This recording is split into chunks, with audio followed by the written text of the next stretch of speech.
முழுசாக துல்லியமாக தெரிஞ்சுக்கலாம். ரெண்டாவது, அப்பப்போ பலனை மட்டும் இந்த கோச்சாரத்துக்கு ஒரு 25% ஒதுக்கி வச்சுட்டா மீதி 75% பலனை அதில் தெரிஞ்சுக்கலாம்.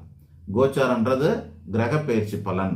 நம்ம முன்னாடி சொன்னோம்ல, தினப்பலன், மாத பலன், வருட பலன் சொன்ன பாருங்க. அது மட்டும் ஃபியூச்சரில் டெய்லி மாறப்போகுது. அது இன்றைக்கே கணிக்க முடியாது, எதிர்காலத்து சம்மந்தப்பட்ட விஷயமா இருக்கிறதுனால அது பஞ்சாங்கங்களை பார்த்து தான் கணிக்கணும். அப்படிங்கிறதுனால அதை விட்டுட்டா மீதி 75% ஜாதக முறையை முழுசாக தெரிஞ்சுக்கிறதுக்கு உங்களோட ஜாதக புத்தகத்தை ஒவ்வொரு மனிதனும் குறைஞ்சபட்சம் 2 பக்கமாச்சு இருக்கிற மாதிரி.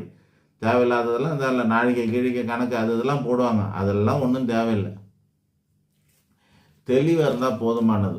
இந்த பாருங்க, இது தமிழ் முறைப்படி ஜாதக குறிப்பு எழுதும்.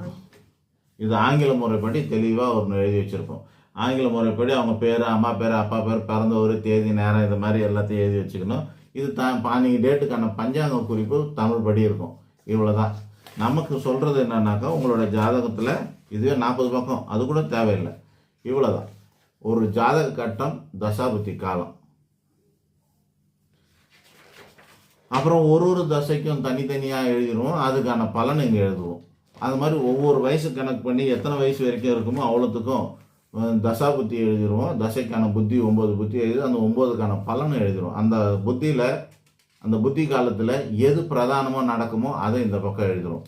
ஸோ இந்த மாதிரி எல்லாத்தையும் ஒரு முறை கணக்கு பண்ணி வச்சா 75 வயசும் நீங்கள் உங்களை பற்றி 75% நீங்கள் உங்களை பற்றி முழுமையாக தெரிஞ்சு கொள்ளலாம். எது எப்போ நடக்கும் என்பதை. அதுக்குள்ளே பர்டிகுலராக 2052 என்ன நடக்கும் உங்களுக்கு அப்படிங்கிற அதில் ஒரு வாரையில் இருக்கும். அதான் பிரதானமாக நடக்க போகுது.